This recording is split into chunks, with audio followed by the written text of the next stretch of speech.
Hey, welcome back to another episode of Blam Blam Truckers. I am Buse. To my left, possibly my right, is Bees.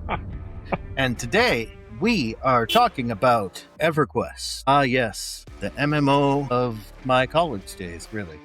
And currently, too. Now, I'm hoping to put this out because I'm hoping we can have minimal editing, so it'll be easy to just push this video out fairly quickly. And saying that, when this was recorded, which is on the 9th of May in 2026. Hate that I have to say years now, but I am that far behind in putting stuff up. Bees had just put up a video about the 6 different types of roles in groups in EverQuest, specifically in early EverQuest, pretty much the first 3 expansions. I would go farther than that, but yeah, definitely in the first 3. Well, that might be where we start to have disagreements, but that's good.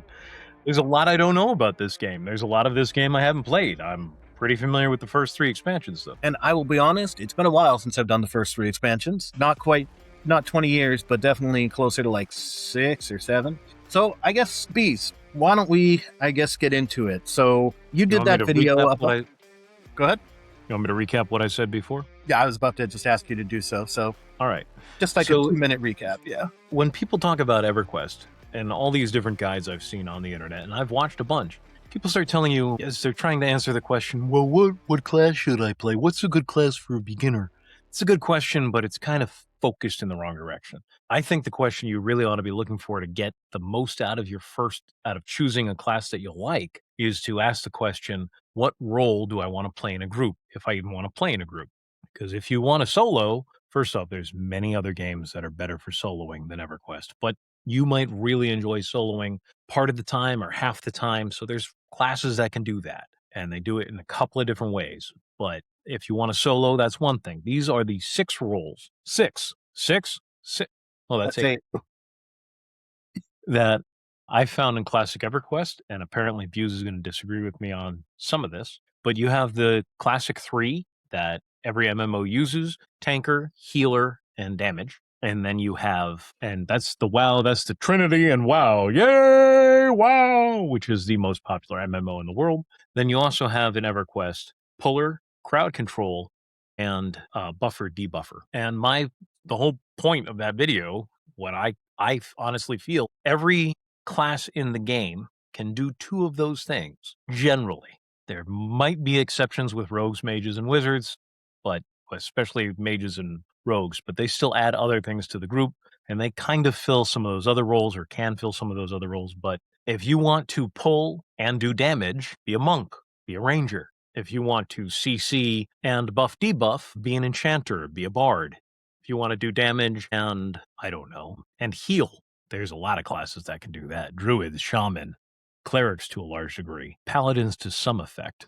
They do a significant amount of damage, but not like other damage dealers. Yeah.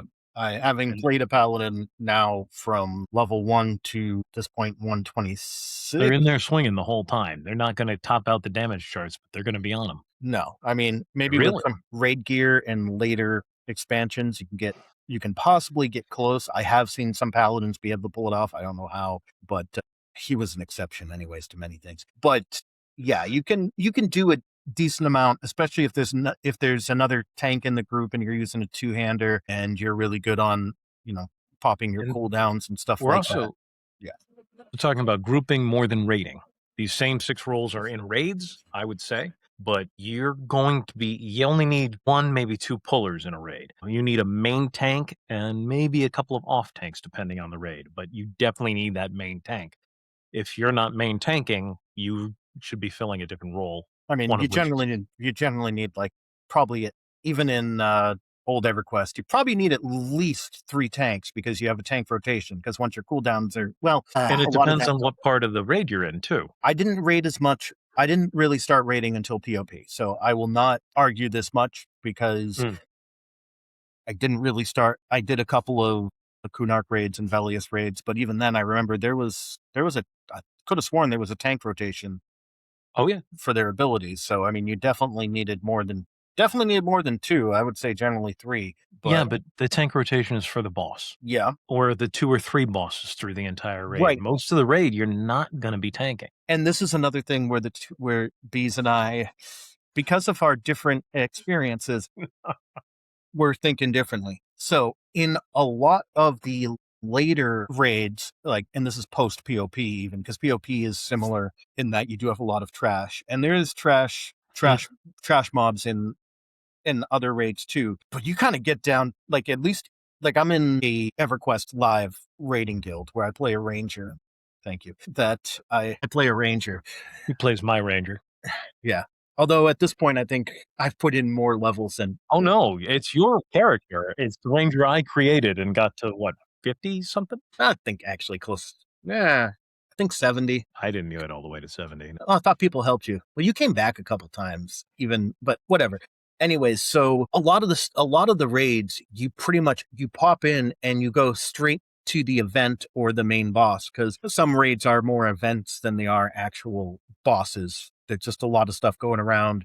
You have to do certain things at certain times, buff and debuff at certain times, heal, cure, whatever. But it goes straight into it. Whereas originally, some of the older raids, you would have multiple raid bosses throughout the entire raid zone, because raids in old EQ, including through POP and I think for like 2 after that, they were all in the actual live world. The actual raid bosses were just out there in these zones. When you had to get to them, you had to fight your way to them, Exactly. which you still do even in DZs. Right. And DZs are dynamic zones. Instances. They're pretty much, for those of you out there who've never played EverQuest but have played games like WoW and later ones, it's just an instance of the zone itself.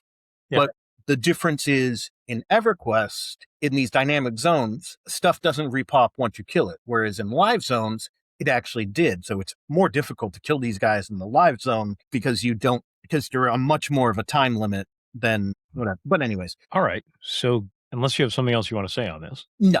Go ahead. So driving back, would you agree on the 6 roles that I've delineated for groups? Yes and no. The yes is they are there, but I'll say yes. The reason I say no is something you've already touched on. Generally, every class can do a bit of everything else, or not a bit of everything else, a bit of something else. So, like, the exceptions realistically would be like the warriors, rogues, and, like you said, maybe mages. That's why I say pick 2. But yeah, in general, you can. Now, also, some of that comes later, and I dare say that in pre POP, and I think even a thing after, if a paladin's your main healer, hopefully you guys are very well geared and do things perfectly, because a paladin healing is not bad, but they do much more support healing. Later on, they can be a primary healer. Go ahead. So I want to jump in here. Paladins get the same heals in Classic and in Kunark, up to a point in Kunark, as the first expansion, as Druids and Shaman do. They just get them a couple of levels later, less than 5 in most cases. Yes. Yes. But actually, they heal just as much. Go ahead. But they have lower, back then at least, they have lower mana pools generally. Generally, yes. Because of gear. Again, post then, almost everybody ends up with a huge mana pool, so it's not a big deal. But they have lower mana pools, so it is more difficult. And you might have to go a little slower. Yeah. The primary healers, or the ones that are generally primary healers in a group, which are going to be your clerics, druids, and rangers, they are always going to Rangers. Shamans, yes, clerics, druids, and shamans are always going to have the significantly better heals. Now, I say that they're good at, they're good at pinch healing, and they're good at kind of supporting the main healer. And if your main healer goes down, they can definitely pick up the slack until you finish up with what you're currently doing, until you can get rezzed up and all that. And I'd rather have them do it than a ranger, Rangers and Beast Lords are your last healing classes. Agreed. But it still is. Or a necro. That's true. They necros can heal. It's just, so I've seen it done. Necro heals weird, but I've been a paladin healer in groups back then. Yeah. But it was not it's not fun, and you have to know what to expect. Like you said, you can go Yeah. slower and you can make things work. But I'm just saying, for new people out there, if you're going in and choosing a paladin because you want to both tank and heal, that's great. But you're mostly going to be tanking. You're mostly going to be tanking or doing damage, and just spot healing. Like, if there's already a tank and a healer in the group, you can assist with healing, especially if that healer Yeah. is a druid or a shaman. So you can let them do a bit more damage so they don't have to focus on healing as much. And you might be able to split some of the healing duties, but you're not going to realistically be a main group healer So up through honestly, PvP. if there's already a tank in the group, unless it's another paladin, you're probably going to take over tanking because you're just very good at it. They're really built for tanking. They're built for doing less damage, but for gathering aggro, those stuns are fantastic. They're good at they are good at so back then they are good at gathering aggro and stuff, but it takes longer. Later on, they are much better at snap aggroing and for temporarily holding it. And Mm. don't get me wrong, long term they're perfectly capable of doing it, but that being able to pull off of somebody rather quickly, because if taunt doesn't work, a warrior is typically stuck. But a paladin with all of their spells, especially when you take stuns into account, stuns back then are pretty much some of your highest hate spells. So, and when we talk about hate, there's pretty much a hate meter, which quality of life they eventually add in there so you can see it numbers wise. So hate and aggro is the same thing. Hate and Mhm. aggro are very similar and used often interchangeably. Used often interchangeably, however, they are I technically two different things. When didn't I want to detract from your point. Go on. when I talk about hate and aggro, aggro is the thing actually attacking. Like, if you have aggro, you are the focus of what the mob is. You're the focus of the mob. Hate is a meter. And literally in Everquest, again, I forget when they added in, but they literally have a hate meter, like 0 to 100, and you can see where you are on it. And the top person, obviously, is the one who has the aggro. Paladins and Shadow Knights as well, they can literally snap their hate up quickly to Mhm. all of a sudden just grab it off of someone, which is great in case it goes onto a healer or your wizard or something. Like, if it gets onto someone squishier or someone who shouldn't be taking the hits, you can quickly grab it off, which is why it's sometimes nice to have a paladin or a shadow knight in your group, even if you have a warrior, because the warrior, especially in initial EverQuest, long term, he's able to hold stuff better. You're probably once he's got stuff going, it's hard to pull off of him. However, But once you've got provoke at 20, it's really easy to hold aggro. but it is hard for them if taunt doesn't go off, and taunt is like typically the main snap thing of pulling it off because it puts you at the top of the meter real quick. It's if that doesn't work, it's hard for them to pull off. Whereas paladins and shadow knights have a multiplicity of other options, especially with Mm. stun, where since it literally kind of stops them for a moment or two, it can let the other person back away. And if you can just build up that hate a bit higher if need be, they'll just immediately attack you. And with paladins, you also have root, which isn't the greatest one to use, but if you can stick them in one spot and the person can back up, like you said in your video, Root well, CC is an amazing CC. yeah, and most of the mobs, or a lot of the mobs you're going to be fighting, they don't have range. And even if they do have range, if they are rooted, they're going to attack the closest thing with melee. Unless you are out of that melee range, then they'll start casting and doing whatever. But if you're in melee range, they'll immediately start hitting you, even if they're a caster, at Mm. least in earlier game. So you would generally agree with the 6 roles. Yeah, I would generally agree with the 6 roles. The debuffer is probably the only one that but That's another point to why I said ask us or ask somebody who's played before. Mhm. Because if you're looking to do healing and tanking, your best bet's a paladin, but there's not a great healing tanking combo in Right. the game. A cleric can do amazing, and you're going to only do one at a time. Yeah. Clerics are some of the greatest tanks in the game, but they never do it because they're so much better at healing. I think Because we they get the lost same bees. stuns that paladins get. They get more of them. They can hold the aggro even without taunt. They don't have a problem. They get the AC to handle the hits. That's not a problem. But why am I holding the aggro as a cleric when I'm the literally best healer in the game? A lot of groups, unless you're friends with them and you actually know the people you're unless you know the people that you're grouping with and know them well, aren't going to want to do something that deviates from what is standard, what is expected, and what we know works. Hmm. Right. Because also, and if a cleric happens to lose aggro, isn't always easy for them to grab it back. But Well, those stuns are pretty effective. well, they are. And then they also have nukes. But And anyway, clerics are one of those classes that people play on their second account because I'm just here to heal.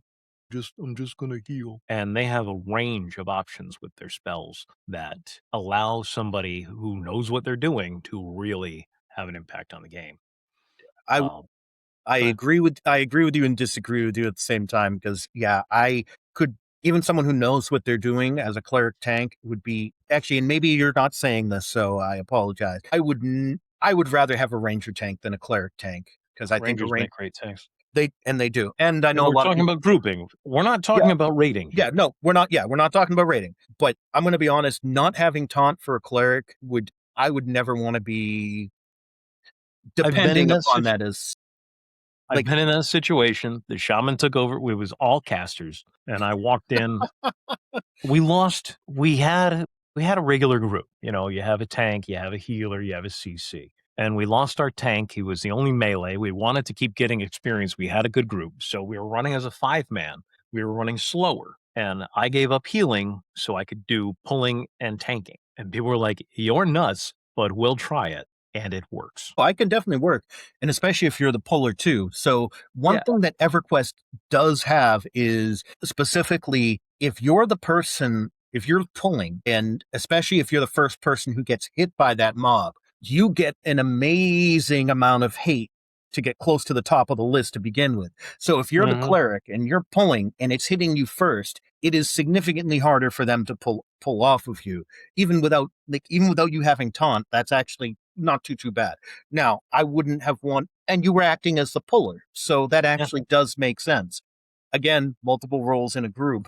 Most groups that I run with, at least later on, the Mm. puller is typically not the tank. They can be, but typically they're not. And I'm going to be honest, the It group works I better that normally way. run with, my enchanter, like not me playing, like my buddy is an enchanter and he's normally pulling and he does it phenomenally, and he can just keep stuff coming and only one at a time because he's able to just control everything because that's what enchanters do. That's one of the main parts of what they do. They're buffers and CCers and they can make good pullers if you know what you're doing. In fact, I'm going to be honest, They get all the skills that pullers need. yeah.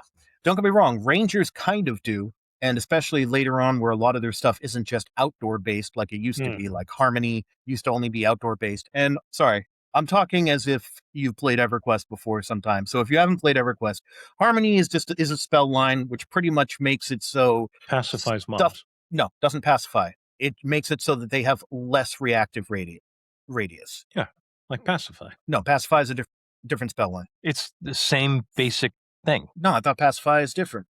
Pacify is single target, and it is part of the lull and calm spell line. I thought pacify was outside of the. All right. Well, either way. So there's a lot to this game for Mhm. people who've never played it before. But like Okay. All right. so you agree a player should pick two and then ask an experienced player, I want to do these two things when I'm in a group, one at a time, not at the same time. What class should I play? And hopefully they'll give you a straight answer because it Yeah. is a complicated, like if we walk through, it'll take us an hour. If we walked through all the classes in the game and went through all of their individual things they're good at, I did it.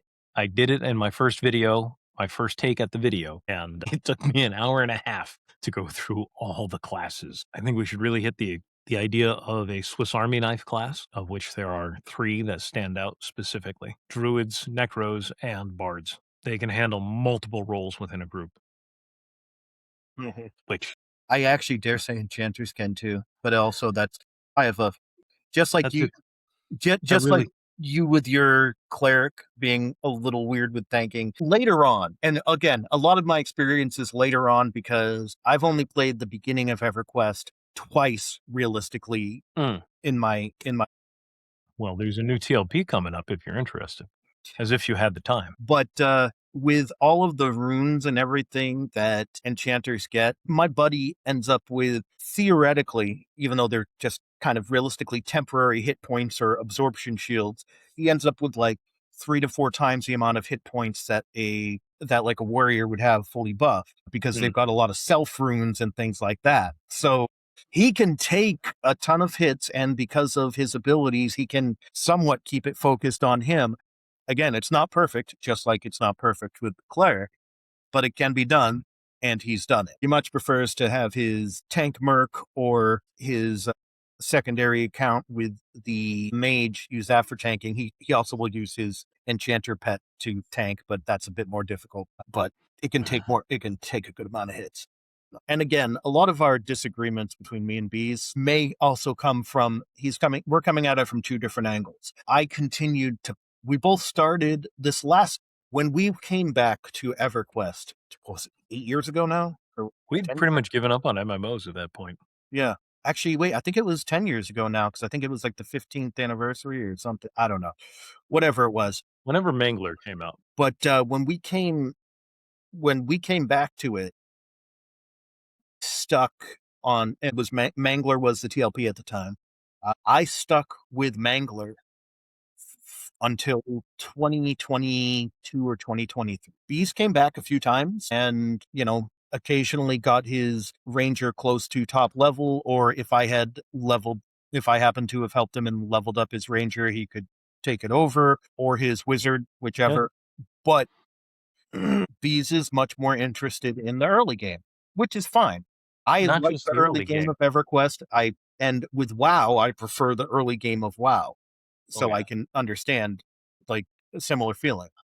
It's not just the early game, which is a big part of it. My expansion is original EverQuest. It has the worst gear. It has got the most challenge to it. But what I really love is grouping with. I play this game to play with people. If I can't play with people, or I don't feel like playing with people, I play a different game. It's not that hard. I grew up with an Atari and a Commodore 64 and a Sega Genesis, and if I didn't feel like playing Street Fighter, I could play Herzog Zwei, and if I didn't feel like doing that, I could break out the Atari and play some baseball or pole position or whatever. I don't come from the mindset of, I've got 30 years of it now, but less than that. I've come from the mindset of, you play a game for a little while, then you go do something else. Play a game for a little while, then you go do something else. And EverQuest changed that more than any other game I've ever played. And I'm not signing up for a full-time job here. And frankly, if I can't get the group within a certain amount of time before I start the game, once I start the game, I'm not interested. I come in, I do my whatever clerical work, not as a cleric, but clerical work I have to do, which is, put things on the auction. I hate the auction house in EverQuest.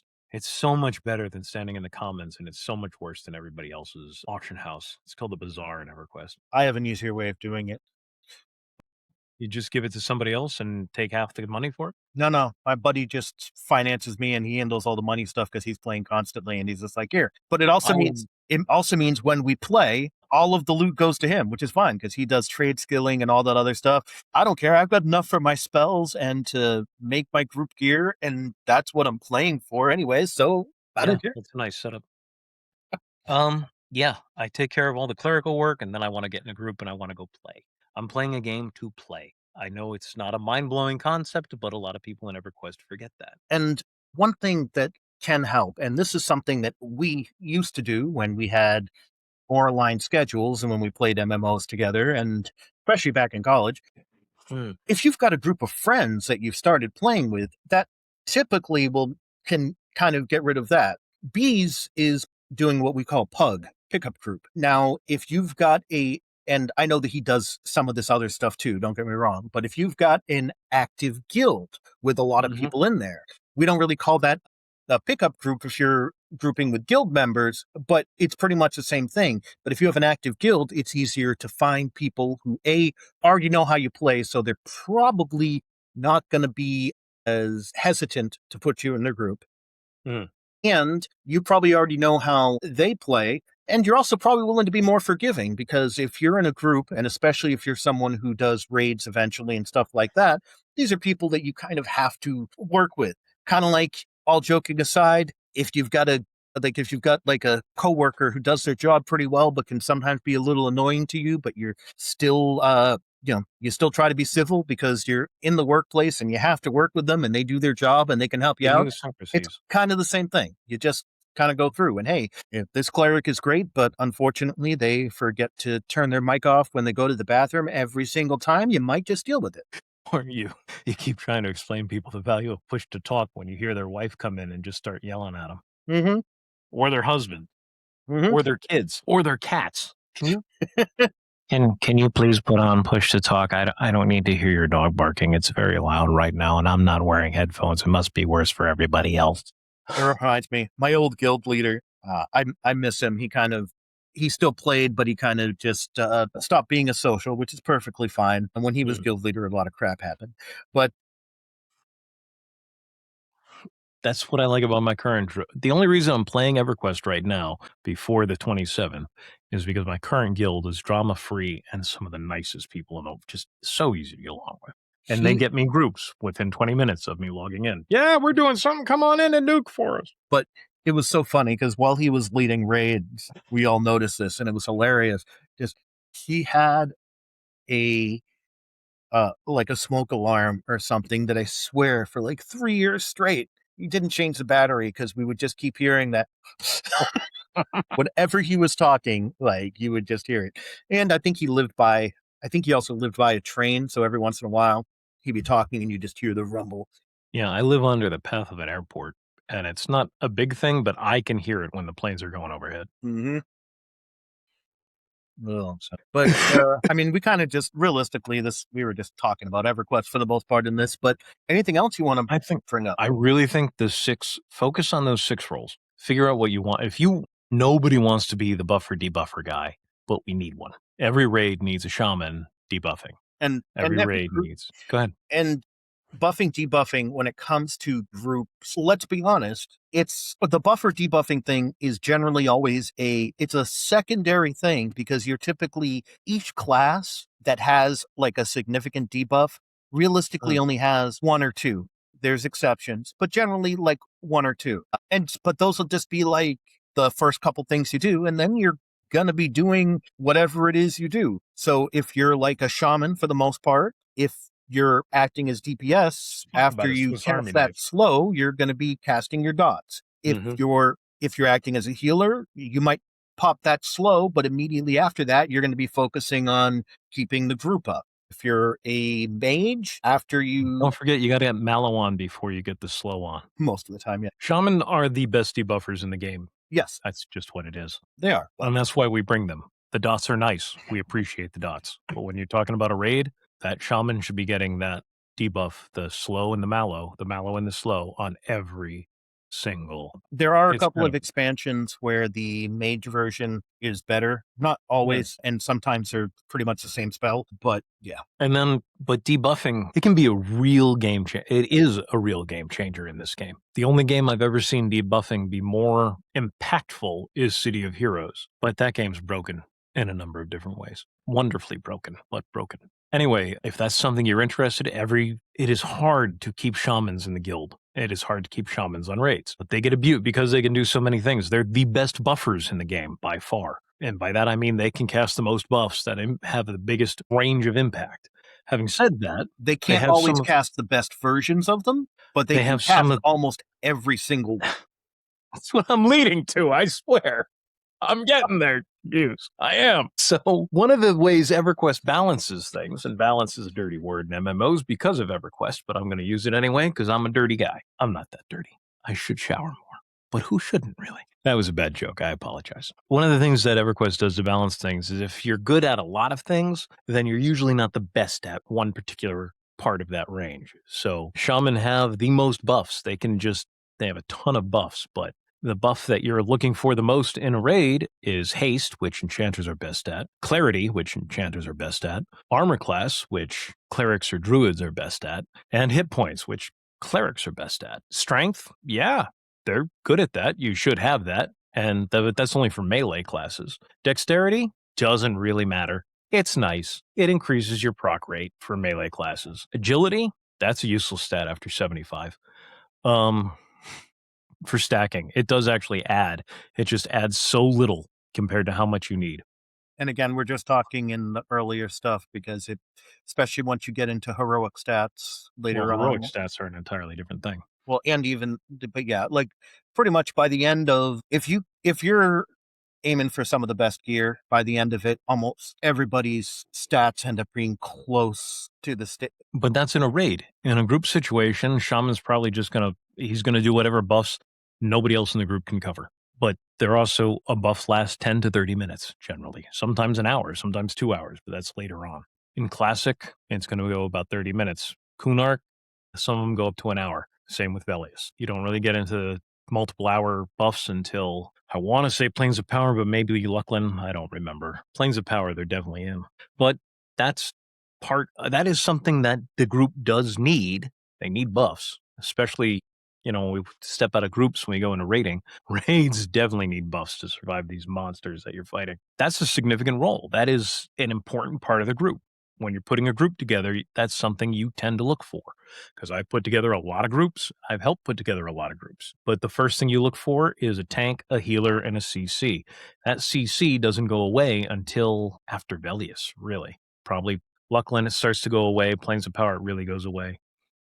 One of the main reason I don't play enchanters anymore is because there's a 3-level area between Kunark and Classic where you can't buy it's more than 3. You can't buy from a vendor your mesmerization spell, and your old ones don't work on higher level mobs. So your level 49 mes, allure, I think it is, or charm, I forget, but you have to craft it. It doesn't drop, you have to craft it. So you have to find somebody to craft it for you if you're not doing spells, and you're probably not crafting spells because it's a pain in the butt and very expensive. So it has to get crafted. You have to pay for it from a player, and this is the core spell of my class more than any other spell as an enchanter.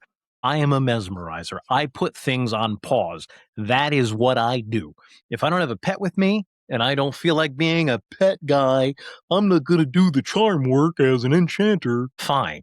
The group will be disappointed and probably be looking for a replacement. But in the meantime, we need you to mez. And I can't do that unless I go out and find somebody to make this spell for me. I'm a bit of rage against the game about that. And this is another reason why it's good to be in a guild, because I'm going to be honest, I'm not one of these people, but there are some people out there who love trading. I don't know why. And for those of you out there, we salute you. Thank you. I'm not one either. I'm like, in WoW, I wasn't. In this, I'm not. But When if you're in a when Mrs. active Buse, group, oh, sorry, go ahead. when Mrs. Buse was playing WoW with us, she seemed to love doing these crafting things. And I loved it because I would send her so much money in WoW and so many resources. I would fill up her inbox over and over again. And she's like, "You can stop sending me stuff." I'm like, "Are you sure? Do you need more stuff? Can I give you more stuff? Can you please make stuff for me? I need like 1/8, not even that, 1/100th of the amount of material that you give me, that I give you. I mean, I'm going to send you out of all that. If I send you 100 furs, I need you to use like 1 on me for every 100. And I'm happy with that ratio. I will give you all my stuff if I don't have to deal with this. I want to play the game. I want to fight mobs. That's what I want to do. I want to blow stuff up. That's what I want to do. I want to go in there and backstab and evade and master the tactical aspects of the game, which I really feel like I have, which is why I'm doing dumb things like just today I was playing for about an hour with one of my guildmates because there's no pickup groups anymore. This is last year's TLP. This TLP is just about a year old, not quite, and the pugs are already gone. There aren't people leveling.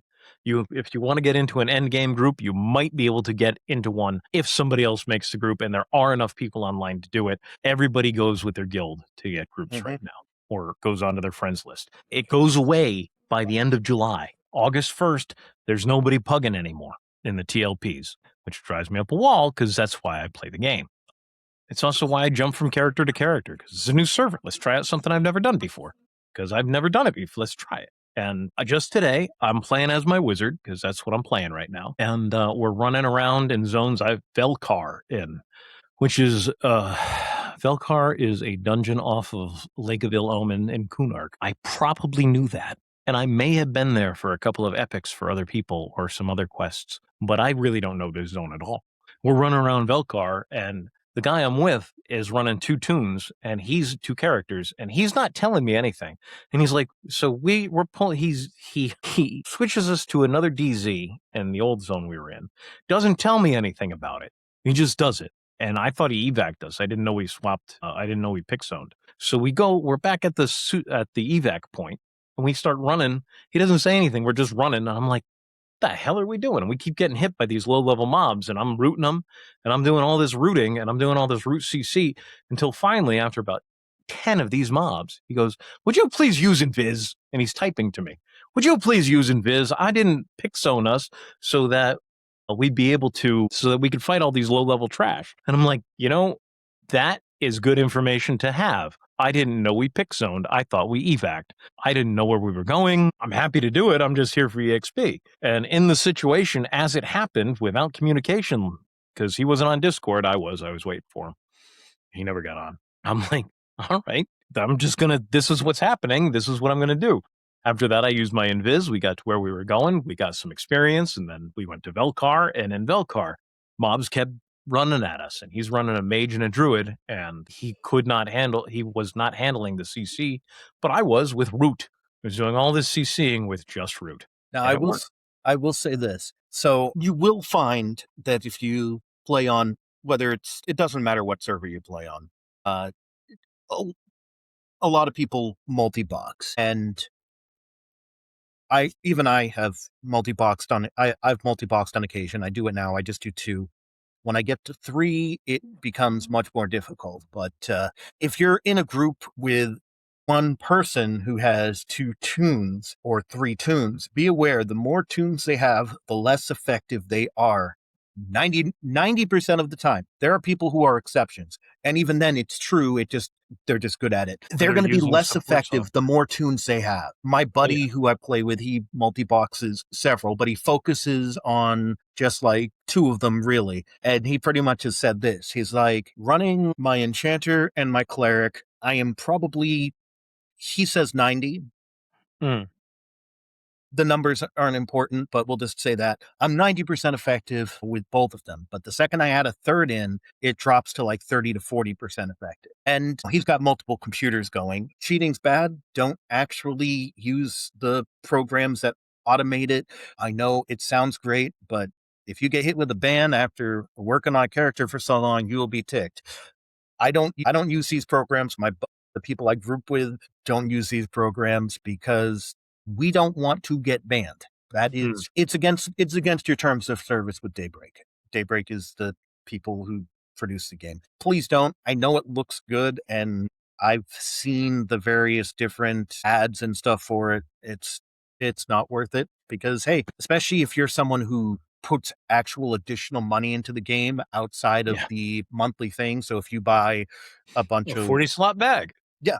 You buy like the 40 House slot of Pool bags, expansion, or you buy the expansions to get some quality of life stuff that you might be able to get in the early TLPs. You buy Chrono, just trade in games so you can get better gear. Or if you just buy a bunch of ornamentation because you want your character to look different and special, because you can buy ornamentation that just goes over your armor and just makes it look different, which is cool. I totally disagree with you there. What? I think ornamentations look silly. Okay, fair enough. I like it. I know I'm the only one. I use it on my character because also I want my character to kind of look the same no matter what armor I'm wearing, especially at later levels, because I'm sorry, some of the colors that they use on some of these armors. So all I'm thinking of now, purple clerics. So my, I'll just say this. I'm working on the reason we call bards blueberries. Yes. And I didn't mind that. And actually I didn't mind older, but eventually they kind of run out of different colors to use sometimes. And well, I was building my armor for my paladin because I'm leveling them up, and I was able to get a new set of armor from the next expansion finally because I got them to level 125. It was olive green, Bees. It was like a puke olive green color. And I'm like, nope. So I put my ornamentation on, which and also the ornamentation also kind of allows for a different look. With all of the other armors, they are just palette swap of chain, not even Yeah. necessarily palette swap, but various different color differences. The cloth robes have the biggest amount of like differences in how they look. patterns. Yeah, But but there's anyways, still palette swaps. yeah. But you know, to each their own. I completely get people not liking it. I know others who don't. And you also have to have the new models on. Okay, so EverQuest at one point went through a change Really where need to they do another changed one. the models so that instead of the original ones, they had new ones. But you can choose which ones you want to use and see people as. There's actually some advantages if you're running around and using the old versus new. Specifically with the new ones, ogres and trolls are not as wide, so there are some doorways that are easier to fit through if you use the new models, because that actually matters. Doesn't matter for your hitbox, but it does matter for walking through a doorway. Notice he's not disagreeing with me. This is a silly game. It's a good game, but it is a silly game.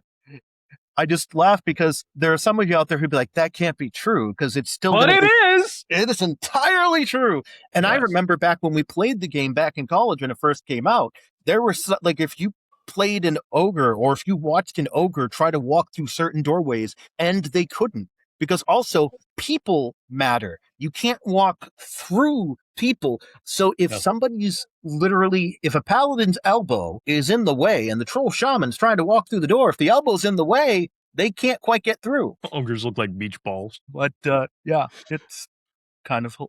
You remember our buddy Stubby? He built an ogre, and he had 2 high-level characters. So he builds an ogre warrior that is in full fine steel, which is player made, or whatever the player made equivalent was, that you could dye, and he dyed it all yellow, and he named his character Rubber Ducky. That does not surprise me. That's I think we should call it my friend. all right.